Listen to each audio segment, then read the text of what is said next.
So let me make sure that I'm recording. Yes. Okay. So hello, everyone, and welcome to today's webinar. We are so excited to have you here with us, and we hope that you will find this next hour informative, practical, and useful. And of course, that you also can have some fun. Before we get started, I'd like to go over a few ground rules to ensure that everyone has a positive and productive experience. Please keep your microphone muted throughout the presentation. This will help minimize background noise and ensure that everyone can hear today's facilitator, Professor DeVeto. If you have any questions for today's facilitator, please use the chat function, the chat box, to submit them. We will try to address as many questions as we can during the webinar. At the end of this webinar, there will also be a questions and answer round. So if you want to keep your questions for that moment, you are welcome to do so. And a Kahoot quiz wrap up. Absolutely. Finally, we'll be recording this session for those who aren't able to attend live. By joining this webinar, you are consenting to be recorded. All slides and recording will be sent as we normally do with the extra resources that we put together for you in the June edition of the PD2Go newsletter. So welcome again to June's Professional Development Webinar. But before we get started, I have a special guest that I want to introduce to the audience today. We have Professor Michelle Bowman. She is the new Professional Development Specialist. She will be joining me along with the other Professional Development Department members to offer you the best possible initiatives to help you hone your teaching strategies, your teaching skills, and to help you and support you through this amazing craft and art that teaching is. So welcome, Professor Bowman, and would you like to introduce yourself to the audience? Thank you so much, Eve. Hi, everybody. I'm very excited to be here. I've been in higher education for 17 years, mainly at a writing center at the University of Maryland. And I've also freelanced as an instructional designer and also an adjunct professor. My favorite part about working in higher education is just connecting with faculty and students and also taking complex information and making it easier to understand. I'm really excited about this new role, and I'm excited to get to know all of you. Thank you, Eve. Thank you so much, Michelle. And it was Michelle had her first day at Westcliff yesterday. So welcome. And you will see how fun it is to work with this amazing faculty. They are always open to new ideas, to innovation, and that's what we're here for, to support them, that they don't feel like teaching is an isolated job, right? It's just us against 20 students. No, we are a community and we are here to help. So welcome again to June's Professional Development Webinar, Unleashing the Power of Applied Learning in CAPRI, Learning through Creative Case-Based Problem Solving. This hands-on engaging session explores the transformative potential of applied learning in the CAPRI framework. During this session, we will discover effective ways to engage students through real-world scenarios while encouraging critical thinking and problem-solving skills.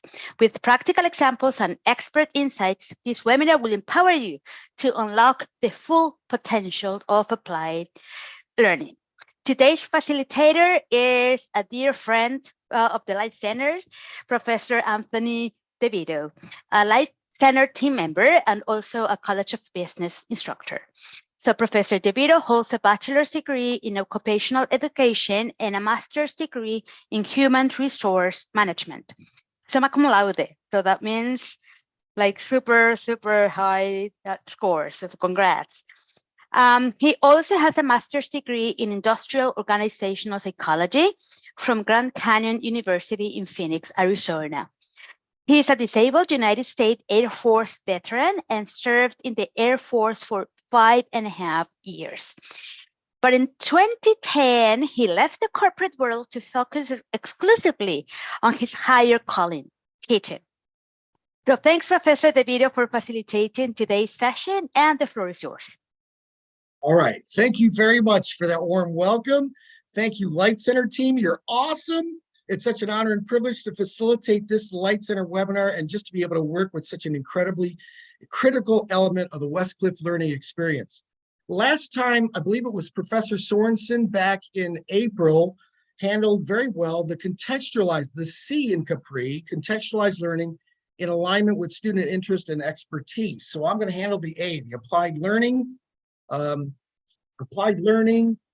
through case-based or case study problem solving. So I started conducting faculty classroom visits with the Light Center about 2 years ago, starting in 2021, and I absolutely love it. It's a lot of fun. It's actually been quite humbling to share best practices with onboarding Westcliff University faculty at all levels, and I've learned a great deal from the experience. Really, all I'm doing is paying it forward for the outstanding onboarding experience I received way back in the day with kind, considerate, and patient professors like Jennifer Hiroshiki, remember her, Jim Lipo, and others. Today, I want to share with you nothing that should seem like rocket science to you, and yet it's probably something I'm asked most frequently as a Light Center classroom visitor. How can I engage my students, my learners, and maintain their attention consistently in the online classroom? Well, I'm glad you're here. So together we can unleash the power of applied learning through creative case-based problem solving. All right, so here's my agenda. Here's what I'm going to cover today. My 20-year teaching philosophy. I'm going to go with an icebreaker to start us off, real fun. I'll give you a couple examples at all three levels of education. And then it's going to be your turn to create and develop a case study for applied learning. And then we'll come up with some, we'll talk about some upcoming Light Center webinars and information. We'll wrap it up as I always do in my classrooms with a Kahoots quiz wrap up, and then I'll take some questions. Okay, next slide. All right, so my 20-year teaching philosophy. Here's my tagline. Here's what I've firmly believed for 2 decades, that what I'm doing in the classroom is creating an applied learning product, not just for someday in the future, but for my learners to take advantage of the next day in their workplaces or in real world situations. I like to call it not just for someday, but for Monday. All right. So the first component of that model is something I learned long ago from Dr. Bruce Wilkinson's classic book, The 7 Laws of the Learner: How to Teach Almost Anything to Practically Anyone, where he focused upon the incomparable teaching practice of the late, great, distinguished Professor Emeritus, Dr. Howard Hendricks of Dallas Theological Seminary, who truly believed and modeled the essence of teaching is to cause someone to learn. Furthermore, Kumar and fellow researchers in 2022 found that applied learning process improved when case studies were utilized in the classroom. So who should benefit from the power of applied learning via case studies? Well, everybody. As all your learners should be given something to do. All your learners should be given something to do. Again, Kumar et al. 2022 found that learners were more satisfied with the applied learning process when they all participated in their groups and worked on case studies. And lastly, while you're giving all your learners something to do, the sooner you acquiesce to the fact that your learners are equally both your students and your customers, as they not only pay your wage and pay for the course that you're teaching them, dare I say that they should expect you to provide them with a quality applied learning product. And that's going to revolutionize your teaching methodology, as Dr. Carol Dweck's amazing seminal work. I'm a big fan of her growth and fixed mindsets. It's helped me make my classrooms come alive by getting those students, those learners, as well as myself, on a learning curve. So let's take a look at a popular case study icebreaker I like to use in my marketing classes just for fun, but please do not blurt out any answers until I give you the go-ahead. Mike's muted at this time. Thank you kindly. All right. So here's what I like to call the tale of 2 salons. Okay, my wife and I have an S corporation where we run a hairdressing business. It's called DeVeto's Hairstyling Services. And you can see that that particular salon is on the right-hand side of your screen right now under Salon B, all right? So here's what we need to do. Our mission is to problem solve the client exodus from Salon B, DeVeto's Hairstyling Services, to Salon A, because they just put up a banner that says $5 haircuts. How dare them, right? So on my go, you'll have 30 seconds to place your new ad slogan in the chat box. No chat GPT, because that would be cheating in this case. All right. Please help DeVeto's Hairstyling Services, Salon B, recover as many fleeing customers as possibly, preferably 50% or more. So add your new slogan, and your new slogan must be 5 words or less, because we lost so much money from the exodus, we can only afford a smaller sign. We can't afford that large signage. All right. So 30 seconds. I need you to, in the chat box, put your 5-word or less slogan to bring these clients, these fleeing clients back. Go.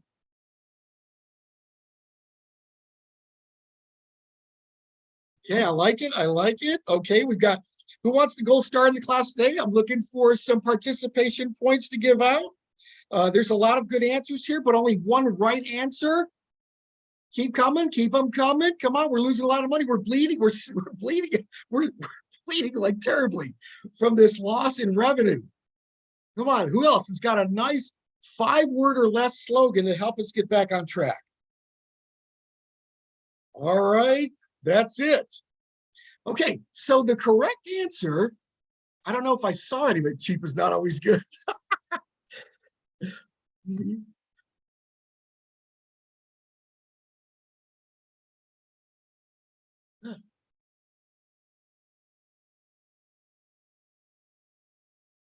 All right, there's the right answer right there. We fix $5 haircuts. Now, did anybody get that answer? I'm looking to see. Why do you think that might be a good answer?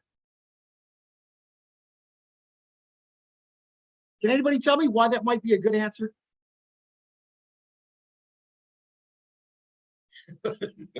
Dr. Constant? Dr. Constant, why might we fix $5 haircuts be a good response, a good ad slogan for this particular conundrum, this problem? Why would it solve it? What could be two underlying assumptions? Tony, it's so funny that you mentioned it. I think that's a great response to $5 haircuts. I think if anyone's ever had a bad haircut, they know why it's important to go to like a quality stylist who can, not make you look bad, right? Right. So if you think, you're going to get something of quality or something of, I don't know. I mean, most of the time you don't get things for $5 that last long or that are worthwhile, right? So like if the person next door to you is saying we're going to do it for $5, you're going to say, well, you're going to get what you pay for, right? Exactly. So an assumption is that the folks that are getting these $5 haircuts in Salon A aren't satisfied with their haircut. And then another assumption might be, Salon B, DeVeto's Hairstyling Services, may need to have the skill sets to fix those $5 haircuts. My wife is a color correction expert, so she gets a lot of clients coming in that have botched their hair through Clairol color issues and stuff like that. So she's really good at that. And once the word gets out as such, then those fleeing clients might come back, might easily come back to Salon B. So again, this is just something you could do in your classrooms. This will open up, if you Socratically probe this, in class, you could have some very productive, meaningful discussions with your learners over at least 45 minutes to an hour longer. It's a lot of fun. So with that said, let's take a look at some examples now at all 3 levels of unleashing the power of applied learning in the CAPRI framework via case studies in the classroom with real-world practical results that can be used not only for someday, but for Monday in the office or right away the next day. All right, next slide. Okay, cool. So at the undergraduate level, say that and I teach CAP 400, the last class of the undergraduate BBA program at Westcliff. It's one of my favorite classes.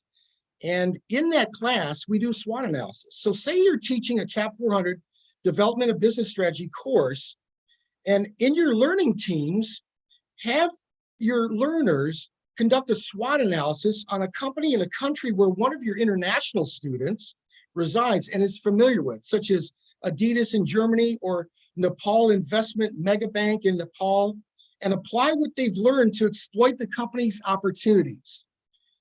Then let them share their findings with the rest of the class in the main classroom. That's one of my favorite. And then another one is, another class that I teach that I have a lot of fun with is SBS 210, Psychology, Motivation, and Decision Making. Suppose you're teaching a class like that.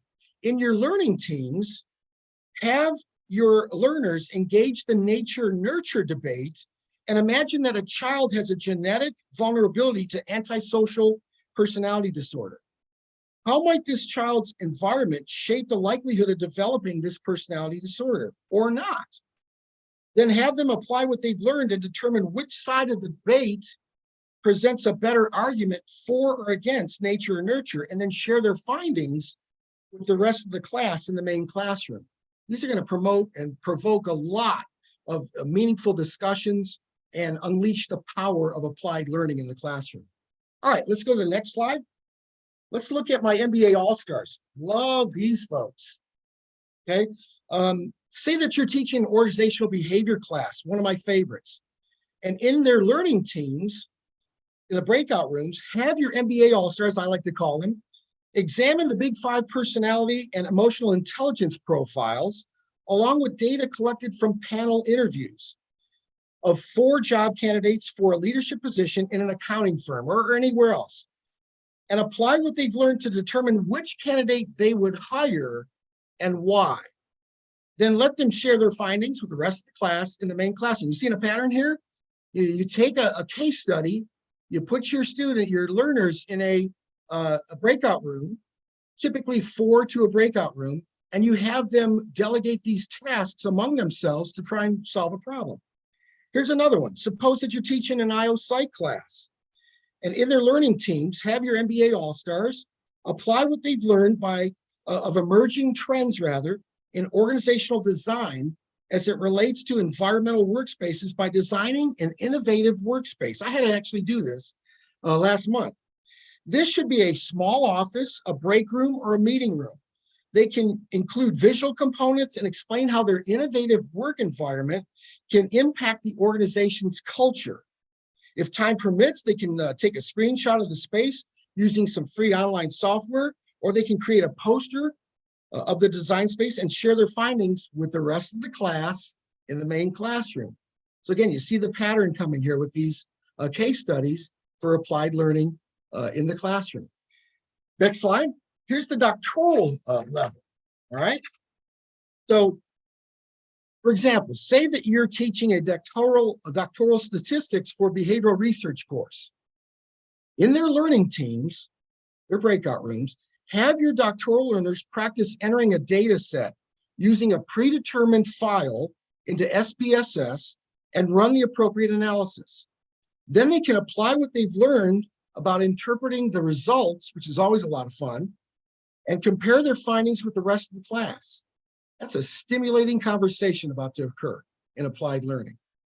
And then say you want to do this. Say that you're teaching an RES 700 Business Research Methods 1 course at Westcliff. In their learning teams, have your doctoral learners examine quantitative and qualitative research methods and explain the difference between the two and how each design is used in the dissertation research process, and which design the team members will be considering for their individual dissertation studies and why. Then they can apply what they've learned about both methods and share their findings with the rest of the class, you guessed it, in the main classroom. So there you have it, 3 levels, 6 examples. Next slide. Now it's your turn. I need you to create one undergraduate, 1 graduate, and 1 doctoral case study that produces an applied learning product to be shared with your colleagues in the main classroom. Now remember the 3 things that I've learned over 20 years. Your case studies need to intentionally cause the applied learning process. Your case study needs to give all your learners something to do. And last, and sometimes almost more importantly, Your case study needs to appeal to the customer side of your learners so that it prompts them to solve a problem whereby they can use the resulting applied learning product on Monday in their workplace or immediately in a real world scenario. Make it fun, make it memorable. All right. So I'm going to give you about 7 to 10 minutes to do this activity. I need 3 breakout rooms, 1 for each educational level. And then if you'll pick a spokesperson to share your case study examples with your fellow colleagues in the main classroom, that would be wonderful. All right. Okay, I'm going to be opening 2 breakout rooms. The undergraduate group will stay here in the main room for recording purposes. So I'm just going to open 2.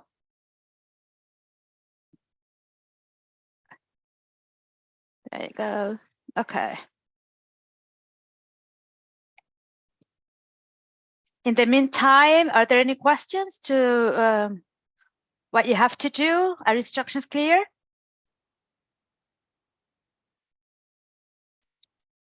Okay. Have you assigned us 2 rooms yet? I think. Do I assign them, Professor DeVeto, or? Yes. Yes. Okay. 3 rooms, just 3 breakout rooms. 1 for the undergraduate Okay. in the main classroom, 1 for graduate level, and then 1 for doctoral level. Okay. There you go. I am going to open. I am sorry about this. I am having problems opening the breakout rooms. Recreate. Okay. I'm just going to open 2.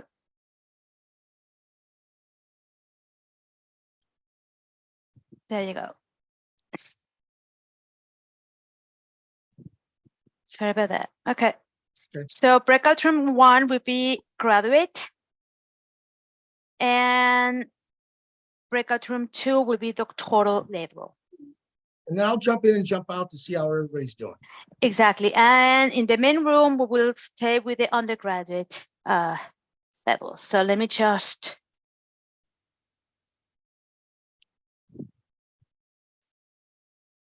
There we go. It would have taken me twice as long to figure that out. There you go. I'm going to open all the rooms. If you need any questions, just raise your hand and I will be there. Okay, Professor DeVeto, we have with you 1, 2, 3, 4, 5, 6, 7 people in this undergraduate group. So, excellent. Yeah. All right. So what are your ideas? Undergrad case study example for applied learning. What are you thinking?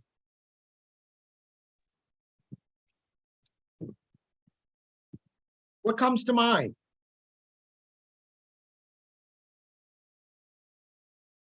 Come on, don't be shy. Who wants participation points? Anybody? Come on. For me, I could use a little bit of just refresher on the applied learning process piece. My apologies. Okay. So what specifically do you need to know? So how would you start that? How would you begin to think about that process? Think of a problem. Think of a problem that might be occurring in one of your classes for a particular course that you teach. How could you exploit that problem through a case study? Just like I mentioned in my examples. Okay. Like, for example, let's go to my icebreaker. I had a problem. DeVeto's hairstyling service was bleeding at from an arterial wound, right? And we were losing a lot of customers because somebody else across the street, the competition, had a real good deal going on, right? Well, how do we recoup that? How do we respond to that, right? Another example is I had a student, an audience of 1 in a class just the other day in another school that I teach at in Ontario, and he was having trouble trying to get his employees to do certain tasks. So we were talking about, we were teaching or learning about transformational and transactional leadership styles. So I had him take an actual leadership questionnaire. And then we learned that he's probably more transformational and needed to turn to a transactional learning style to help his employees accomplish some tasks. So basically, it's about solving a problem, using a case study and applying that learning as soon as possible. Does that make sense? I hope that helps. It does. Thank you. Yep. I teach a lot of education classes, and this Right. is sort of going to be a meta reflection here. Okay.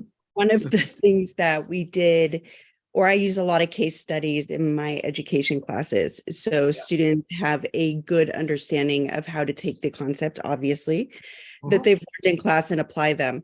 But we had this very meta discussion about using actual case studies in class and how to apply them appropriately to learn.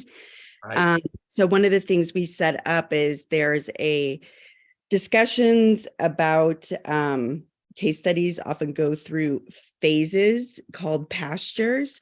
So what we did with my students is I modeled how to go through those different phases: exploration, analysis, creativity, reflection.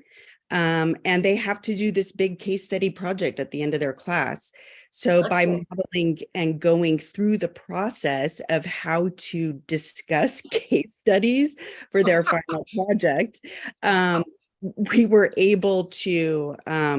actually able to help them get over the hump. So a lot of them were very nervous about how to actually initiate a discussion about case studies.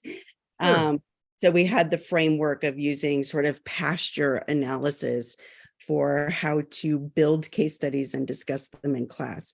Not sure if that's exactly what you're looking for, but yeah, that's fine. You know, I guess the essential thing to keep in mind is you want to go from theory to practice. You want to take what theory you're working on in your class and make it applicable, apply it to the workplace or to their doctoral dissertation or whatever you're working toward, right?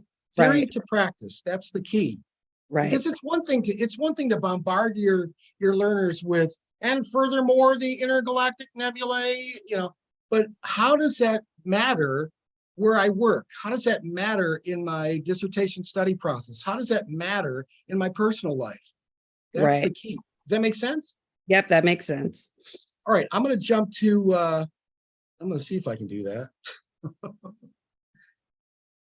I guess I can't. So Tony, I was thinking that like in the College of Education too. So not even using a case study in the class, which we could certainly do in leadership courses, or we can give students in the Bachelor's of Ed program the idea about, okay, imagine you are in the classroom and you've got a disruptive student and you've got to, do your classroom management plan. What do you do? Like we can give those kind of scenarios. But I think it's also important when we think of an application is like, you have a variety of students in the classroom who want to do a variety of different things. And we're preparing them today for tomorrow and these jobs, right? So in terms of allowing students the opportunity to say, in the College of Ed, for example, I want to be a kindergarten teacher. How can I make this assignment a kindergarten assignment? I want to be a PE teacher. How can I make this assignment for PE? Rather than giving one, generalized assignment where everybody's going to do it in the same context, letting them apply it to what they think that it is they want to do, I think is another way of using applied learning. I know that Jim, I sorry, Professor Lebo, for putting you on the spot there. But when I think about Jim in undergrad business, he does some really great applications around like the TCA Angels and how students can actually see what does it mean to be an entrepreneur? How does an entrepreneur pitch an idea? What does it look like to get up in front of investors? Jim, did you want to maybe explain a little bit more about how that might be applied? Sure. They have to go through the full process.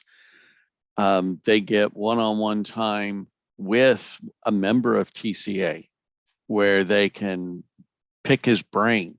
I mean, he'll sit there for the whole 2 hours of the class and answer questions.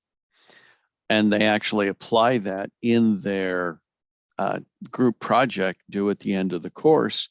And this TCA person is also in that class while they're presenting, and then gives them investor feedback as if they really were pitching to investors. Like a day in the life of an investor. Yes. How cool is that? It reminds me of take your child to school day, or take your have your dad or mom go to your class and share what they do in the classroom. You know, I think it gives learners an opportunity to see what the real world experience is like out there. You're just looking at it from a theory perspective in the classroom, but there's nothing like taking a field trip, so to speak, right? To see what's actually, you know, how it unfolds, how it fleshes out in the real world. And that's what this is all about. That's how I see applied learning, and that's kind of where I've been going for the last few years. Does that make sense, Dr. Bornstead? Yeah, it does. I guess the next question I have is, what's the distinction between undergrad, graduate, and doctoral level applied learning? What's the distinction? I think just the level at which course you're teaching. You know, like I use SWOT analysis for both undergrad and graduate. So it's just what you're particularly trying to solve in terms of a problem in a particular class. So let the class be the distinguishing factor in that choice of case studies. Does that make sense, Dr. Bornstein? Yeah. You can also think of it as the undergrad are the employees, the MBAs are the managers, and you take it up to the doctoral, they're the consultants coming in to help with solve a problem. Yeah, if you wanted to put it at a hierarchical. Yeah. So can we bring everybody back to the I will. All right, thank you. Perfect. I just closed the room. Let's see what we've got. Let's share some findings.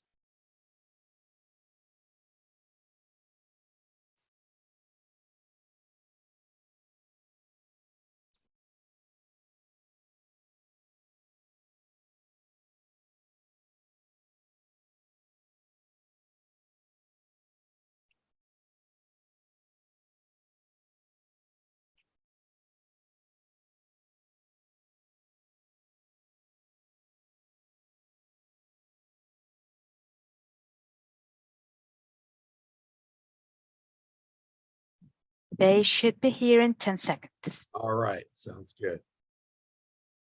Cool.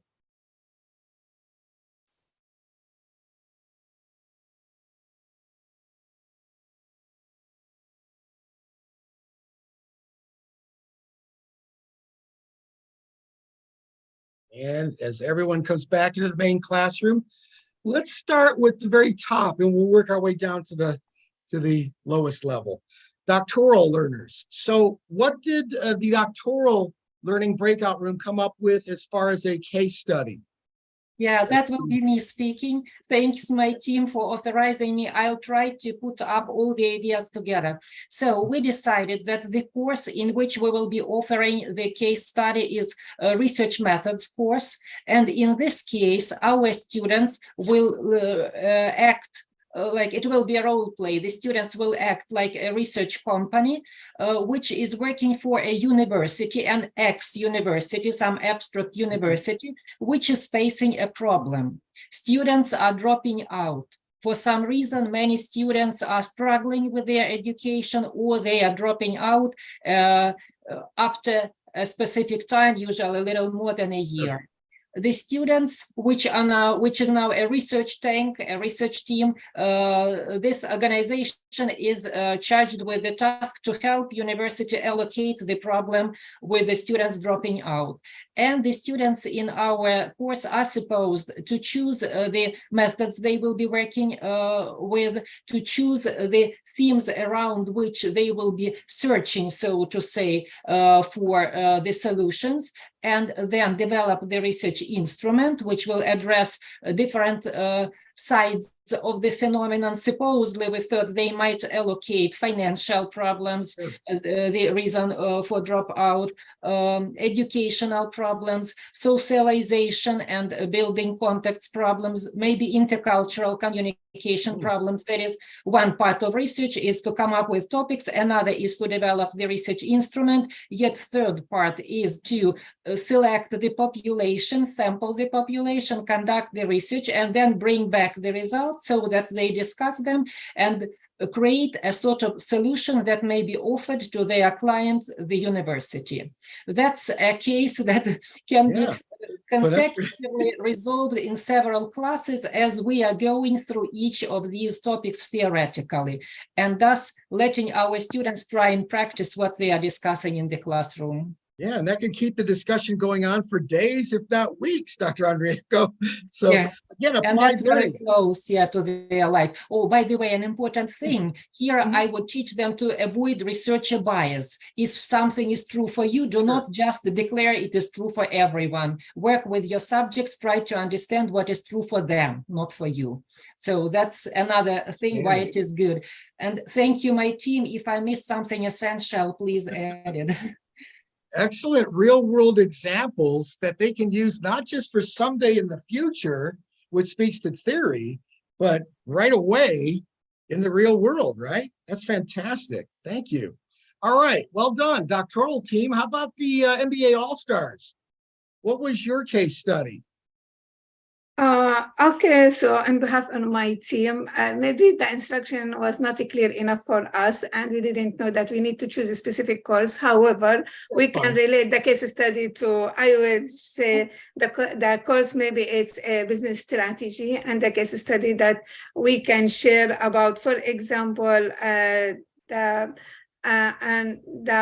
the announcement from the Vice President Bud Light company that there is maybe, as the case is, there is reduction in their sales. Maybe they need to know to make a decision, not only in based evidence decision, but also we need to have ideological people to think or how to find like solution to increase their sales, or to so what strategy can be built or can be applied to this. So this is it's more practical, so they can think about the situation and find solutions. Yeah, real world situation that they can use that information, that applied learning right away, not just for someday in the future, but right away. Okay, exactly. In the here and now. Thank you very much, MBA All-Stars and Dr. Nino. Okay, so undergrads, we basically had a discussion around a lot of different topics. What did we agree on? Undergrads. Anybody? Professor Lipo, you want to take Well, charge? I was just going to say we didn't decide on who was going to speak, but the upshot, and I'm going to actually quote our host here, is that it's for the undergrads, it's more like employee level, whereas the graduates are more manager and consultant expert level. So for the undergrads, we present a day in the life of, and fill in the blank, entrepreneur, HR rep, etc. I like the tech angels. Want to speak to that a little bit for everybody?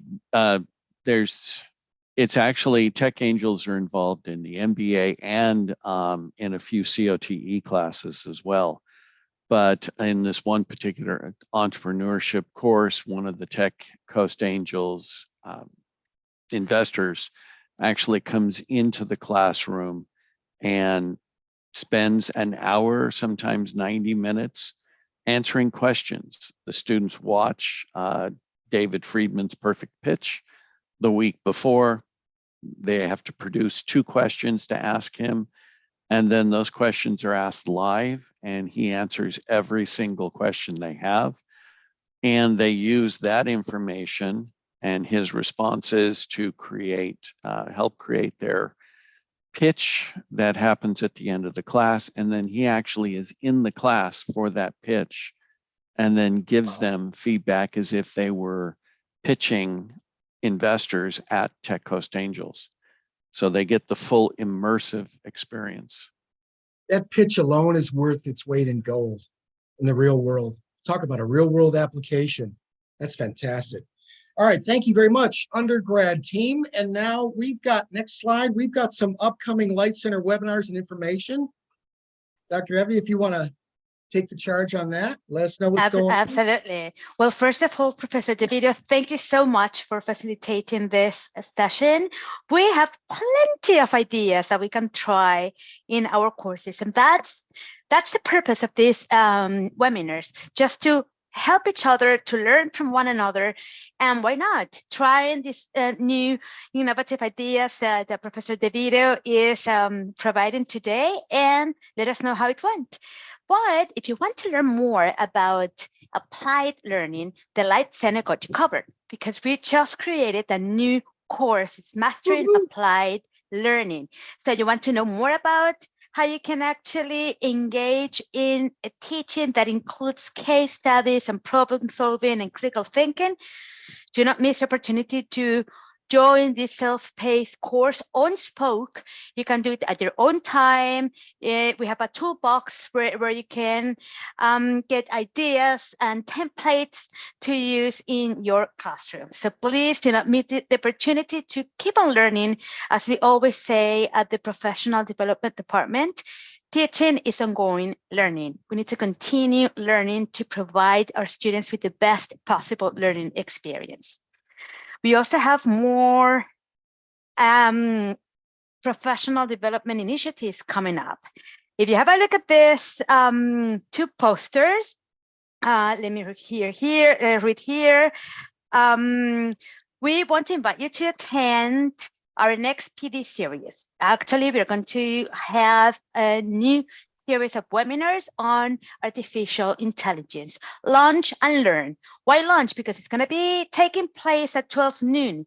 So grab your sandwich, grab your lunch, and join us to discuss how you can actually innovate in your classroom using artificial intelligence. As we have been discussing before, it's here. Artificial intelligence is here. We don't need to be afraid. We just need to learn. The more knowledge is power. The more we learn, the more we can control. Well, let's say control, but we can embrace the idea of artificial intelligence and how it can actually help our teaching and also help our students. So on July the 10th, we have the very first session of this new series. As you can see here, we have one in July, August, September, June, September, October, November, and December. So the rest of the year, we are going to have 1 to 2 sessions per month. We are going to learn how to use ChatGPT, but we are also going to discuss how we can use it for writing instruction, or what are the ethical issues that we need to consider when using AI tools, or what is it that we can do with AI in terms of research and scholarship, or how can we innovate in our classroom using artificial intelligence. So, but I want to invite you to the very next one. That is on Monday, July the 10th at 12 noon. Again, you can totally have lunch with us while we discuss how to use the Socratic method to enhance your use of ChatGPT. Let me read the description of this session. This professional development initiative is designed to help you explore the use of the Socratic method to engage with ChatGPT. So the Socratic method involves asking questions to guide critical thinking and promote deeper understanding. By using the Socratic method, faculty can help students develop their own critical thinking skills and gain better understanding of complex topics.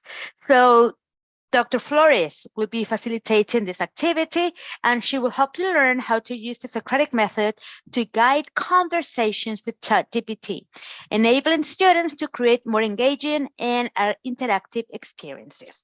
So I will be sending the invite soon, but keep an eye on your email for all these invitations that we're sending from the Professional Development Department. So again, thank you so much, everyone, for coming. You will be receiving the certificates of this webinar tomorrow, and keep an eye on your emails, because we will be sending lots of activities that we are planning for professional development purposes. So thanks, everyone. Thanks, Professor DeVeto. Can we do a facilitating Kahoots today. quiz wrap up? Can we try a Kahoots quiz wrap up? Oh, absolutely. Yes. The pleasure leave. All right. Yeah. Next slide. I'm Next so slide. used to be better. Sorry about that, Professor DeVeto. That's all right. All right. Let me cue it up here and see if I can share it with you. And let's see. All right. Do you want to share your screen? Yes. Yeah. Let me stop sharing. share. Okay. There you All go. right. Thank you. And here we go. Here's what I do in all my classrooms where I teach. Can you see that right now? You have to go to www.kahoot.it, plug in game pin 7551803. Oh, there's Professor Lipo. 1803. I'm looking for players. You'd use a name that we can easily recognize, and we'll have a lot of fun with this. This is a 5-question wrap-up. Thank you. I've got another player here. I'm looking for a lot more. All right. Who's going to be the tops in class honors? Light Center, CAPRI, Applied Learning, Kahoots was Here we go. I got 4. I'm looking for more. There we go. There's Dr. Nino. All right. Dr. Adrienko. All right. There's Dr. Constant. Here we go. About a few more. It's www.kahoot.it, not .org or com.it. Plug in game pin 7551803. Let's see who will be the tops in class honors. Light Center, CAPRI, Applied Learning, Kahoots quiz. All right, I've got Dr. J in there. Anybody else? Who else wants to play? Going once? Going twice? There's Professor Bowman. All right. Couple more seconds. And here we go. All right, 5 questions. The first one to get to their correct answer gets the most points. 3, 2, 1. Here we go.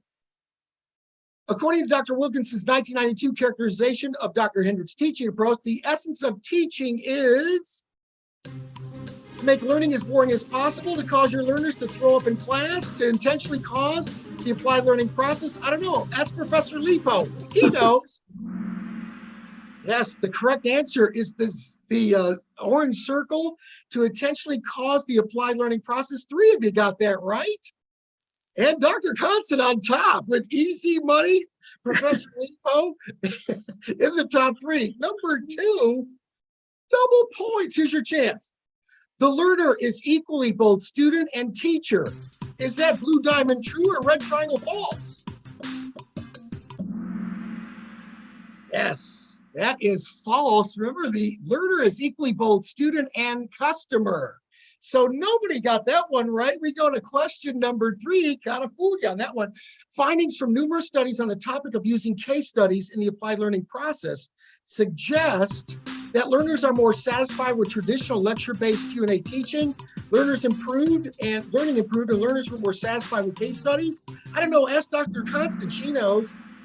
The correct answer is the blue diamond. Learning improved, and learners were more satisfied with case studies in class.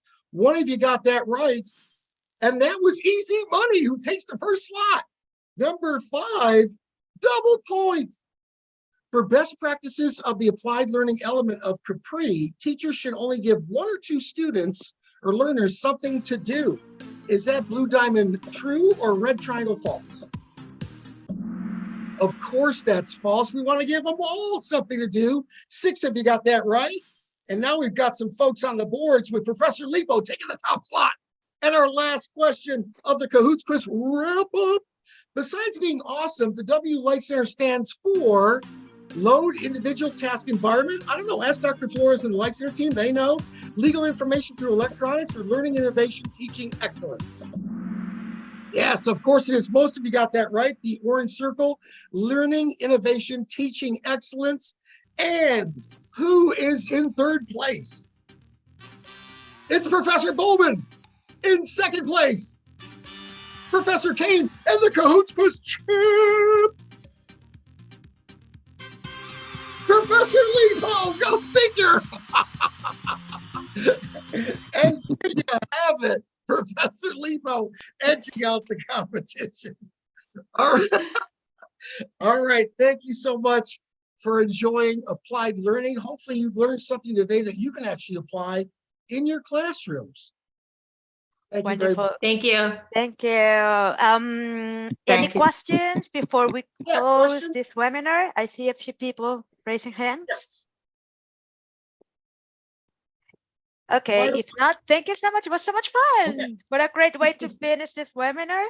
And hope to see everyone very soon. We have lots of initiatives coming up, and the Light Center is here to help you. Anytime you need anything, we're just an email away. Just send us an email and we'll be there to support your teaching journey. So thanks everyone and have a wonderful day.